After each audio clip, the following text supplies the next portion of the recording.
Hola, les saluda Sebas Kun y sé que llegué un poco tarde a esta conversación, pues la primera polémica que se dio en torno a esto fue al finalizar el manga de Boku no Hero y que posteriormente se lanzara un capítulo especial llamado More. Misma que sería revivida tras concluir también el anime y de igual modo adaptarse el ya mencionado capítulo. Pero aunque sea tarde, deseaba dejar mi opinión sobre este tema ya que al igual que muchos fans, hay varias cosas que giran en torno a Lee Suocha que para quienes no lo sepan, es el ship que se da entre Izuku y Uraraka de Boku no Hero Academia. Que me han dejado en qué pensar y las cuales deseo exponer y abordar. Sin duda el tema de los ships es uno de los que despierta más interés, emociones y discusiones entre los fans de una determinada franquicia, si este es canon o no lo es, si es poco querido o muy popular, si es tierno, tóxico o extraño, etc. Y sobre este punto, como siempre mi opinión es que todos somos libres de tener nuestros propios gustos y preferencias al respecto, siempre y cuando no dañen a nadie y tampoco involucren o fomenten prácticas ilegales o enfermas, ya saben.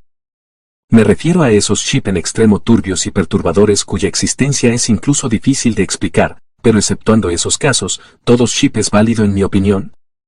Ahora bien, considero que por mucho que nos agrade y disfrutemos de determinados ships, debemos comprender que no todos podrán hacerse canon y eso está bien también. En lo personal nunca me ha importado si las parejas que me gustan son canon o no. Porque considero que eso es algo que no tiene por qué influir en que pueda disfrutar o no de las mismas, si mi ship favorito coincide con el canon establecido, está bien, y si no, también. Al fin y al cabo siempre existirán los fanfics, fancomics y doujinsis. Pero sé que hay fans a quienes sí les afecta esta situación, por lo que como dije antes, hay ocasiones en las que es necesario el entender que no todas las parejas que nos gustan pueden ser canon y eso es algo que sencillamente no podemos cambiar y que se da por distintos factores. Por ejemplo, si shipeamos a dos personajes que no tienen mucha interacción ni conexión entre sí, o si estos son enemigos que se encuentran en el lado opuesto del tablero. Lo más probable es que en estos casos nuestra pareja favorita nunca llegue a ser oficial, pero eso no quiere decir que no siga siendo igual de válida para nosotros y para el resto de fans que ésta pueda tener. De igual forma que si shipeamos a dos personajes que son del mismo género dentro de una serie en la que es imposible que vayan a volverlos canon, como puede ser en este caso un manga shonen, shoujo o seinen.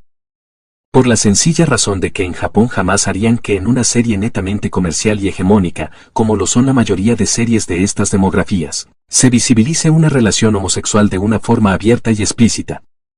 Mucho menos aún si se trata de los protagonistas de dichas obras. Existen géneros como el yuri y el yaoi, directamente destinados a abordar las relaciones lésbicas y gays, pero estos están bastante lejos de situarse dentro del mercado más general y hegemónico de la industria del manga y el anime.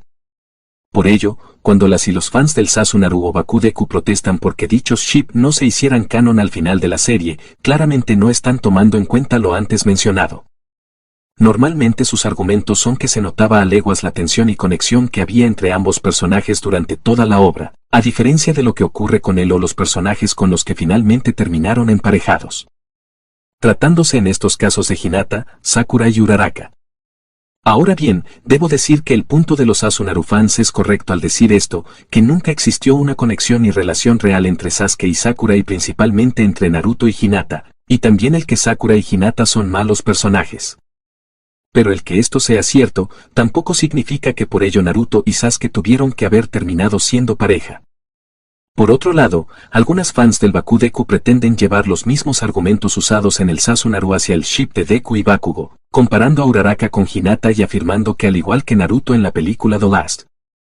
en la que pareciera que este hubiese sido reemplazado por otro personaje, pues su actitud y forma de desenvolverse son muy distintas a lo habitual, así también afirman que Deku pareciera haber sido de igual modo, cambiado en el episodio More. Pero aquí es en donde yo difiero en mayor medida, pues aunque considero que las y los Sasunaru shippers tienen un punto, a pesar de no estar totalmente de acuerdo con ellos. No considero que la situación de Izuku y Uraraka sea equiparable a la de Naruto con Hinata. En primer lugar porque a diferencia de la descendiente del clan Hyuga, Uraraka no es un mal personaje, siendo que ésta se encuentra mucho mejor construida, dado que cuenta con un bastante mayor trasfondo y participación. Pero sé que este es un tema distinto al que se está tratando en este video, pero lo más importante, entre ella y Deku sí se nos dejó ver una verdadera conexión a lo largo de toda la serie. Desde un inicio se nos mostró la atracción que había empezado a gestarse entre ambos, y aquí podría mencionar todos los momentos en que esto ocurrió a lo largo de todas las temporadas, pero dado que este es un análisis más pequeño y relajado, me limitaré a puntualizar el instante en el que Izuku decidió cambiar el significado del apodo que Bakugo le había puesto por uno positivo, gracias únicamente a las palabras de Uraraka, por quien también tuvo el valor de enfrentarse a este en la primera prueba que tuvieron como estudiantes, para después pasar al momento en el que, siendo apenas la segunda temporada,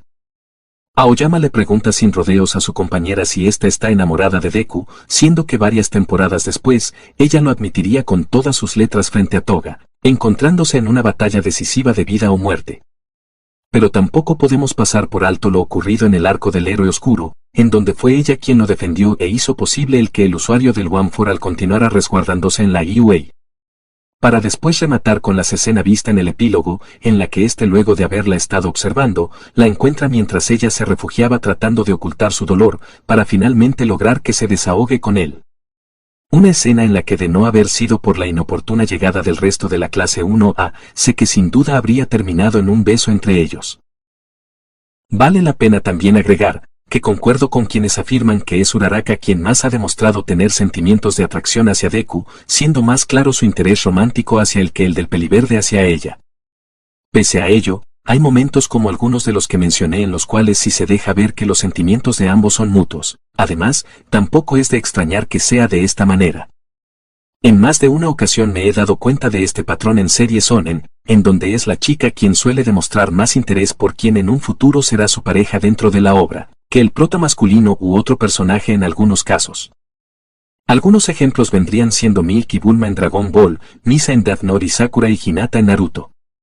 Esto creo que se puede dar probablemente porque siempre se ha tenido la idea de que son las mujeres quienes están más interesadas en todo lo relacionado al amor, el romance y encontrar una pareja. Pero también podría deberse a que al ser el shonen un género destinado a captar el gusto e interés del público masculino joven, que mejor que vender esa fantasía en la que una chica está totalmente ciega de amor por el chico, siendo capaz de hacer prácticamente casi cualquier cosa por este y siendo él en este caso, quien trata de ocultar su interés por ella o directamente no lo tiene o solo la está utilizando.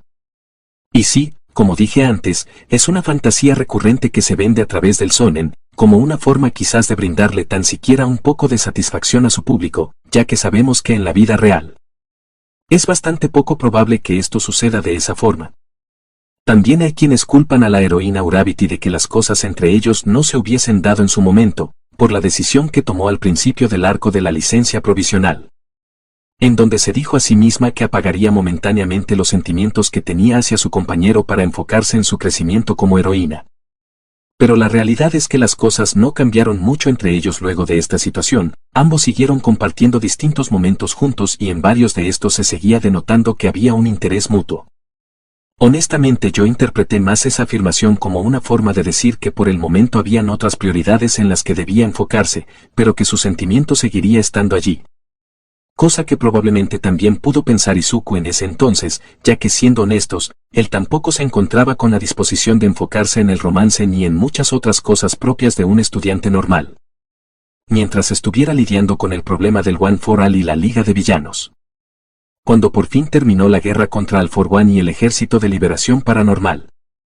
el estado de ánimo tanto de Midoriya como de Ochako y el de muchos otros estudiantes que pelearon al frente de la batalla se encontraba por los suelos pese a que ya todo había terminado. Por lo que incluso si se hubieran besado en aquel instante en que fueron interrumpidos por los demás, probablemente después habrían hecho como si nada hubiera pasado y hubiesen decidido continuar como amigos, no porque no existiera atracción, sino porque aún no era el momento adecuado. Pues el trauma, la tristeza y la incertidumbre de no saber si habría o no un mañana para todos era algo que no se podía superar de la noche a la mañana, por lo que era totalmente comprensible que se dieran el tiempo necesario para hacerlo. Ahora bien, con relación al time skip de 8 años que se dio posteriormente en el epílogo, lo único que puedo decir es, ¿por qué? ¿Por qué tuvo que darse de esa manera?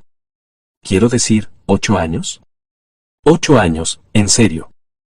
Aunque hay una que otra cosa que sí que me agradó del epílogo, hay muchas más que sinceramente no me termino de explicar el por qué Horikoshi decidió hacerlas de esa manera.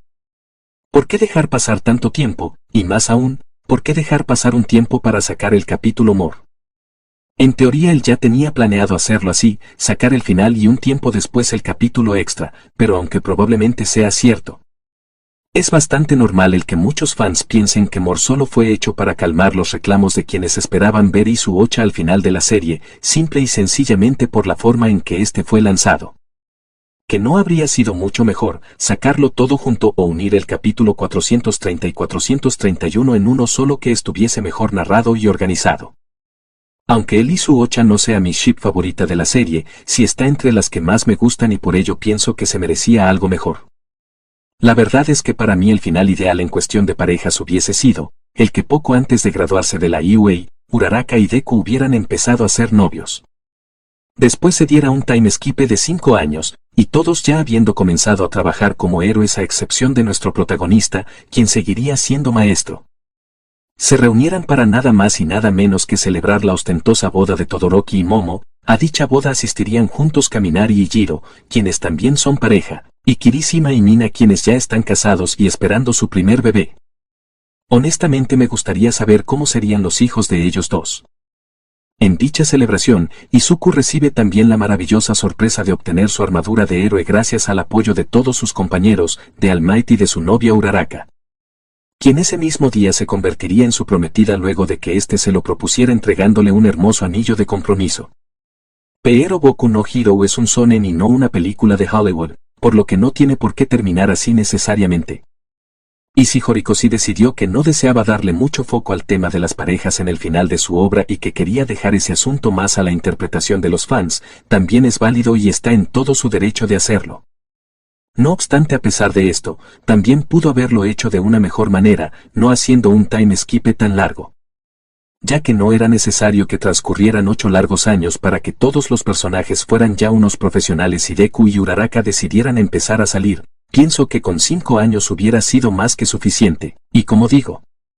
hacer que los capítulos 430 y 431 del manga hubiesen sido uno solo, más largo y mucho mejor trabajado.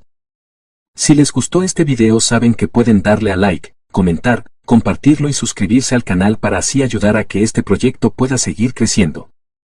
También pueden activar la campanita de notificaciones para que YouTube les avise cada vez que suba un nuevo video.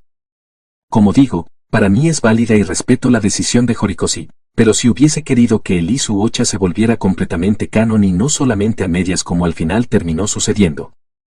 Más que nada porque aunque no me preocupe mucho el que un ship sea canon o no lo sea, sí considero que es lamentable hasta cierto punto el que una de las parejas con más química y mejor trabajadas de las que he visto en el shonen no se termine concretando en su totalidad, a diferencia de otras como la de Naruto y Hinata, Sasuke y Sakura y Goku y Milk, cuya química y desarrollo pues son prácticamente nulos. Y bueno, ahora sí me despido, soy Sebas Kun y nos vemos hasta la próxima.